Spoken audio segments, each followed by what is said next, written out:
hitlerininkų mintis apie žydus 6 milijonus nužudė. Čia nublanktų. Aš pacitavau senąjį Landsbergį, kai jisai reabilitavo Hitlerį. Hitlerininkų mintis apie žydus čia nublanktų. Tai Hitleris ne pats blogiausias vyrukas. Buvo kažkada Vokietijoje milijonai žmonių entuziastingai balsuojančių už Hitlerį. Ar kas nors jiems prikaišėjo, reiškia, sako, negalima jūs smerkti, ne, jiems patiko Hitleris. Atsiprašau, mes turbūt taip neturėtumėm galvoti, bet mums dabar padėta ta pati situacija.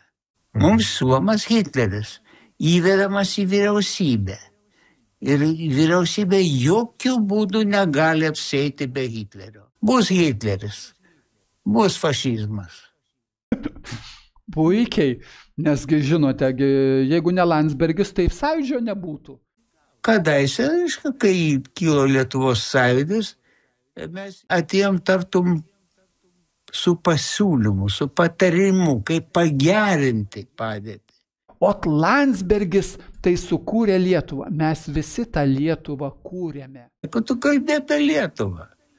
Tu skaičiuoji savo babkės ir žiūri, kaip čia su kuo susimesti, kad daugiau pasimtum babkių iš tos vargšės Lietuvos. Tai gerai, kad pasirodote. Tai propagandai galima ką nori. Vat juoda spalva. Viskas, liūdna. Propagandai panaudosiu.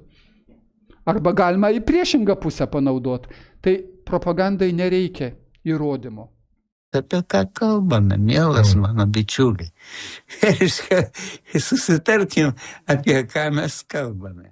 Mes per balsavimą parodėm savo poziciją, kad mes sutinkam su šitom sąlygom. Balsais tai būtų dauguma socialdemokratų, taip? Bet jie paralyžuoti. Jeigu Nemuno dumblas pagazdina, kad pasitrauks, tai socialdemokratų pilnos kelnės. Tai muilo operas darome su Žemaitaičiu. Jūs negalit be Žemaitaičio gyventi. Bet ką atspindi šitas mąstymas? Jie pasirinko šitą kelią, valdžios kelią, būti prie srautų, tvarkytis pinigus, pasiimti babkių, kiek tik tai galima. Lietuvoje apie žmonių nusiteikimą, tam tikrų žmonių nusiteikimą Lietuvoje. Tai žmonių nukvailinimo laipsnis yra didelis. Yra priėję prie valdžios, laiko kažkokius vairus, svertus, srautus valdo, pinigų srautus valdo. Tai čia politikai. Istorijos nesuklastosi, čia retorinis toks klausimas. Visiems, o taip yra šita dumblo valdžia.